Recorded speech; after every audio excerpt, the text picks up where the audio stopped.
What's up, y'all? It's been a minute, but we're gonna touch on a couple of things, as we go into the new year. I sat back and analyzed some stuff, and I got a new approach to things. We still here at Landstar. A lot of people didn't know I was at Landstar, but I've been here over a year and a half. Been doing pretty good. Only problem I have is drivers. I got 2 units here. Was gonna go for a third, but I fell out that race. I got a different plan, and I'm gonna work out them details as time goes on. But I came to Landstar with a 2003 Freightliner Columbia. It's got about 1.6 million miles on it now. I'm currently driving my other tractor because I had 2 different drivers running this truck, and what I noticed is the drivers, not all of them, but the drivers that came out over the last few years, they're not made for this. They don't have, I don't want to call them owner operators. They don't have the owner operator mentality or whatever, lease purchase mentality or whatever that fits in that category. These guys are like, as some will say, your typical steering wheel holders. They really don't have no concept. They really, I want to call it, they're truck drivers by default. And what I mean by that is, some of these drivers are out here just because. I have no disrespect to anybody that worked at Burger King, Walmart, wherever they're at. When you're used to making like $150 a week or whatever, when you make $400 or something like that after taxes, you get comfortable. Can I go home every week? Can I go home 3 times a week? Stuff like that. You get comfortable. You don't know what it takes to run hard and really make money. Guys like me used to get fired for trying to get 3,000 miles. Fired for trying to make $800-900 after taxes a week. Fired. I had drivers get in my truck and don't want to run at all. But some of this stuff you can't screen until they get in the truck. So, you can screen all day. You can screen for 10,000 things, but they got 4 more things that you didn't see. And it is what it is. You just got to keep it moving from these kind of drivers, man. You offer them something. I offered drivers $1,300 a week, man. They act like they 27 cent a mile drivers. Or drivers used to get paid that back in the early 2000s. Some still do pay it. But that's what they were acting like. You had to tell them everything all the time. In the beginning, you talk to them. They act like they know what they're doing. But then when you let them go, they ain't good at all. But it's just something for me to jot down. Oh, yeah, your girlfriend following you around? Okay, I got to ask that question for the next driver that comes. You understand? Do you really need 3 or 4 GPS devices to get somewhere? Because a lot of y'all get stuck under bridges and everything. It's just a problem. There's a difference between the drivers from 10, 15, 20 years ago and the drivers in the last 6 years or so. Maybe 6 to 10 years. It's just a fact. But I got a new plan for next year, and hopefully I don't have no problems. I will bring in another driver, maybe 2, but I'm going to do a lease purchase thing, man.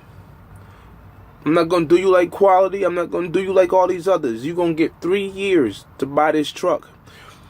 And most likely the truck will have anywhere from 250 to 400,000 miles on it. I will work out the details. I will have the name going soon. But it probably will be some Kenworths. It'll probably be a couple of Pete's. But it's going to happen. And I might pick 2-3 companies and put them on, where you can lease on to under me. You're not going to take them where you want to, because I'm not going to go chasing you for a truck if something happens. But I am going to take that shot, and I'm going to give you the opportunity to buy a truck in 3 years. You can buy it in a year and a half after operating it. But we'll get to that down the road. But just back to the driving stuff, man.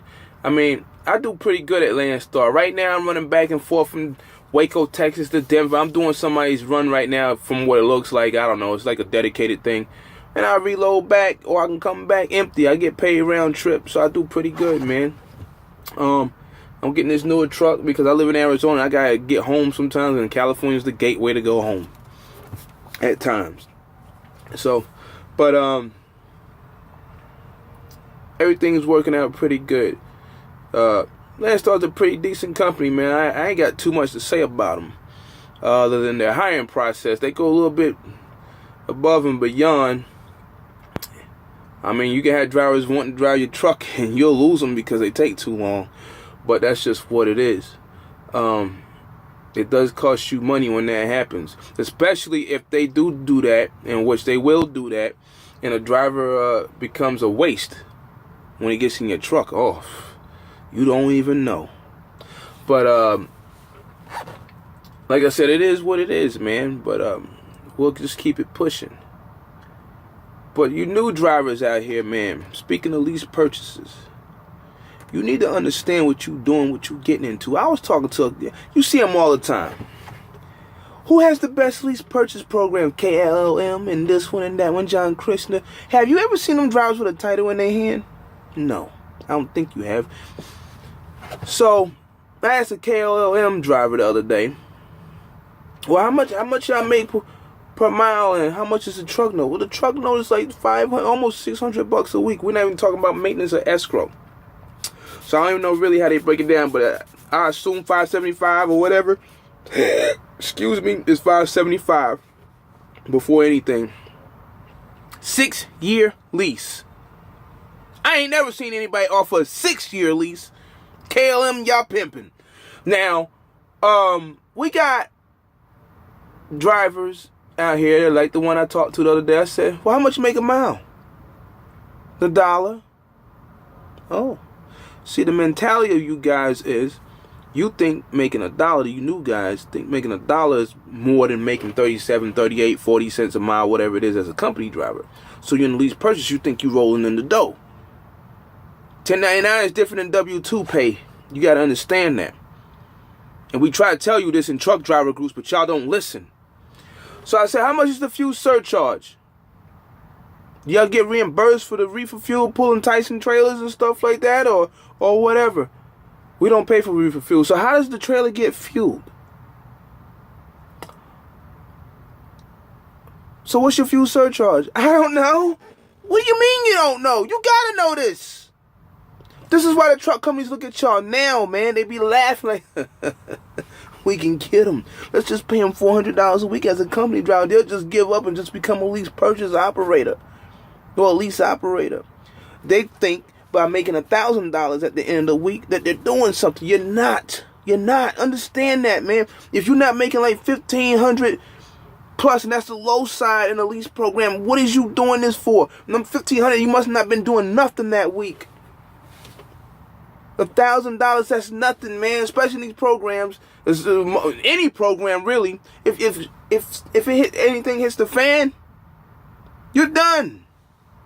I got drivers telling me they're gonna do certain stuff, man, that they shouldn't be doing. Well, I ain't making enough money. I gotta get me a fuel card.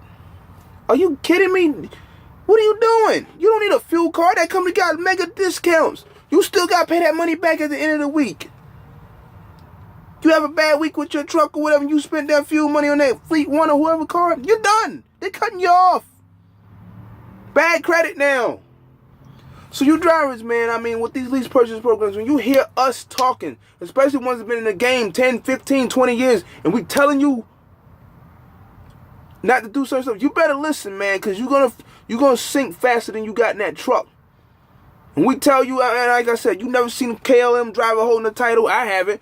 John Krishna driver holding the title. John Krishna drivers running teams doing like mega miles a week, $4,000 as a team. I do that by myself. And some of you drivers out there flashing these, bullshit checks out here. Man, y'all ain't doing nothing, man. Stop lying to these people, man. You show half-ass information, and then when it goes down, you know where to be found. Y'all stay tuned, man.